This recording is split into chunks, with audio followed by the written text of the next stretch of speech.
The Holdovers is a new film from Alexander Payne that's set in 1970 and follows a curmudgeonly boarding school professor, Paul Hunnam, who's played by Paul Giamatti, who's forced to stay over break to watch a pack of students who are not going away for the holidays and therefore are holding over. A lot of these kids want to go away or take a vacation, but are either stuck on campus because their parents didn't make plans for them or they have nowhere else to go. It's a tale of a bunch of misfits being babysat by this old school guy. Basically, they're stuck on campus while everyone's away, and among these holdovers is Mr. Angus Tully, who's one of the main characters, who's played by Dominic Sessa in one of his first roles. He's a depressed student who's essentially stuck with Paul Giamatti's character, babysitting for him during Christmas break. Also at the school is the school chef, Mary, who recently lost her son in the Vietnam War. And the film portrays chiefly these three characters as they hunker down for a cold, chilly holiday season and sort of form a found family themselves. And this is a very cozy, sweet movie, and I really did like it. My last review was for Leave the World Behind, and I did find that movie to be entertaining. Honestly, I was very engaged in that movie, but the movie overall just wasn't that good, and I can kind of tell by the time it was over, I was thinking, well, that was 140 minutes. Sure, it was entertaining, but am I really going to care? I want to say this movie ended, and I was very much feeling the opposite of how I felt with that movie. I thought this was very sweet.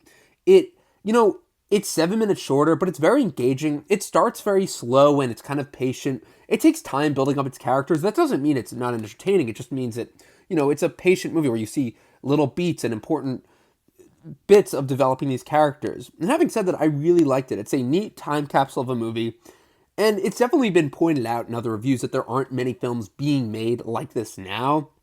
And for that reason, because the characters and actors and the filmmaking and just all the crew who's working on this movie is so good, I really did like this movie. This is directed by Alexander Payne, who's known for his human dramas. He makes very real movies about real people, not glossed up in this Hollywood drama. Like he made Sideways in Nebraska, which are just about real people living real life. The conflicts in those stories are about families or the flaws in people.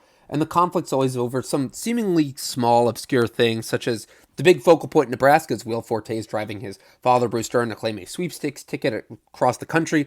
And the conflict comes from just small things, such as a neighbor being angry that he borrowed a generator decades ago and never returned it. The Holdovers is similar with how it takes these small moments and builds conflict out of them. And I really like that. I really liked how it doesn't need to be too grand or have these huge non-diegetic, conflict moments. It's all very compact, and in the world of this film, problems arise because people are lonely or sad, and it's a movie about lonely people. It's about how the most unlikely of characters can form a bond and help each other overcome these problems. And there have been other movies made like this, but the fact that this film was made in 2023 and has such an interesting dynamic, such as Paul Giamatti's intellectual professor and his bickering relationship with his young and anxious and awkward student, it just really makes this film stand out in today's era. So you just don't get movies like this today often, and I really did appreciate how this was filmed. It's set in 1970 and does every single thing in its power to make you feel like it was filmed then.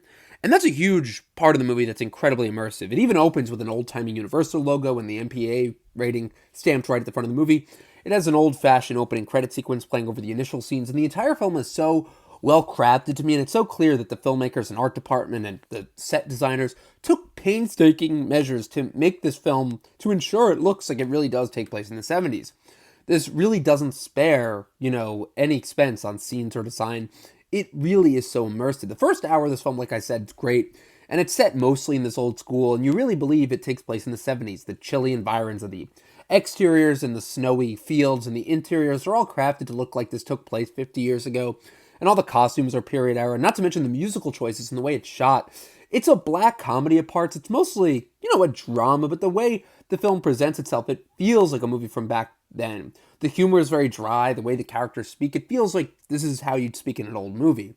And the entire awkward dynamic of this professor and his student and this maid bonding and trying to salvage this winter vacation is so perfectly mixed with drama and comedy. It never really feels like it's stepping in one direction or the other. The line's always blurred, and that, I think, is for the best.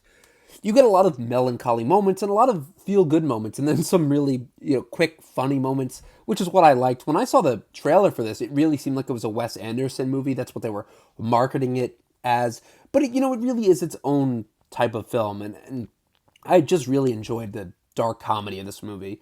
I feel like movies now have to try really fit in pop culture references, especially in comedies, or create some kind of relatability, and this film does have a relatability to it, but it's so set in its own world. It feels different from most movies, especially with how it feels like it's from another time period. It's also a great Christmas movie. It's paced very well. It's never really, I never thought it was boring. There's always these movies about unexpected relationships or friendships where the first hour is always the two people who are opposites fighting and arguing. And this had its, that it had its own language to it to distinguish itself. Like I said, I like the way they talk. And Paul Giamatti's professor character, especially, is so well written. He's so pretentious, and he's great in this role.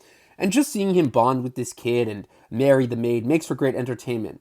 And you enter that second hour where you see the film develops that relationship, where you see how they bond on another level and they start to communicate deeper. And it's less about a student trying to follow this teacher's strict rules, and it's about how they both learn to live life or enjoy their lives from each other, and how they aren't stuck to their previous notions of how things should be. For example, Paul Giamatti's whole character is based on how he always follows the rules and he won't go outside of them. But he learns that in order to be happy and meet people and avoid this loneliness, he needs to go outside of this box he's built for himself. And that's where the student, Angus Tully, helps him, as well as Mary the maid. And she adds a great perspective to this. It could have just been these two students, but they add this other dynamic. And that's a great part where you're just getting all these characters. And even if the film isn't centered around her, it just adds this sweet perspective. I really did like it. This is just a warm movie. You can watch it by the fireplace. It's not really a sweet, rosy Christmas film. But then again, it is a small-scale, quiet, heartwarming movie. Someone said it's like a strong drink on Christmas Eve. And, I think it's a great movie. I really did enjoy this. I like how unconventional it is. I think it's a pretty risky film to make nowadays, and it was very good. I see that this went out of theaters really quickly. I'm happy this is still in theaters and it's not one that went directly to streaming. Feels like it would be, but it's just a great old-timey movie. I'm happy, movies are being made like this. So guys, let me know what you think of The Holdovers. Thank you so much for watching.